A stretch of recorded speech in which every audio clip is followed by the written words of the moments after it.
Bu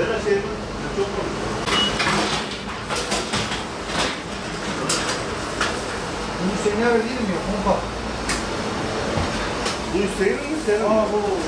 Bu ne Hüseyin ne benim? Halep kahkesi sadece Antep'e özeldir. Ramazan ayında 30 gün boyunca iftara yakın daha çok giden bir ürünümüzdür.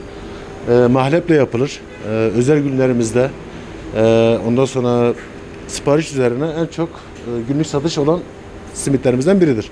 Sadece Antep yöresine aittir. Kilis'te de çıkar ama bizim Antep'te sanki yağından mı suyundan mı desek daha lezzetlidir.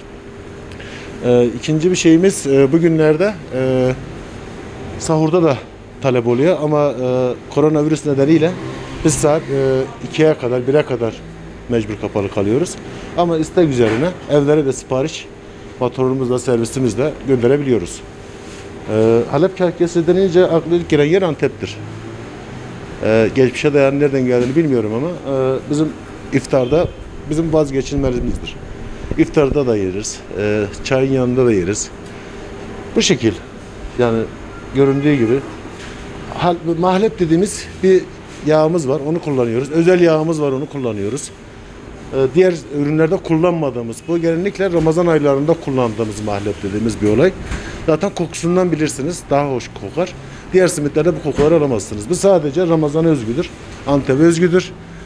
Başka yerde de bizim verdiğimiz tadı kimse veremez. Bunda da iddialıyız yani. Bunun kilosu normalde biz 20 liraya veriyoruz. Bir adedi 500 gram gelir.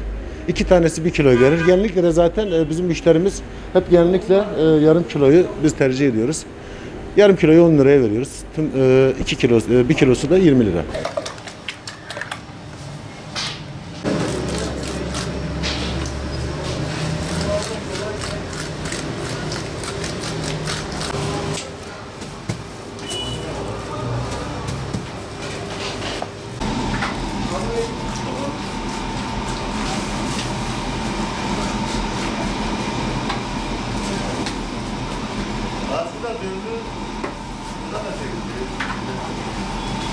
Bunlar pişiyor lan.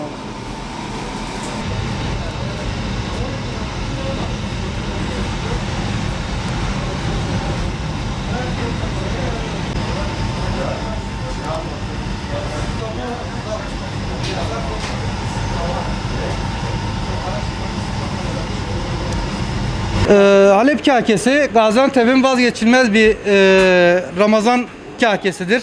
Bunu iftardan sonra mutlaka yememiz lazım yani buna alışmışız millet olarak. Mutlaka yemeliyiz biz bunu. Normal simitten, poğaçadan falan çok farklı bir lezzeti vardır. Herkesin tatmasını mutlaka tavsiye ediyoruz. Evet, sadece Ramazan ayına özel yapılan bir ürün bu. En çok Ramazan ayında yapılıp yenilen bir şey yani.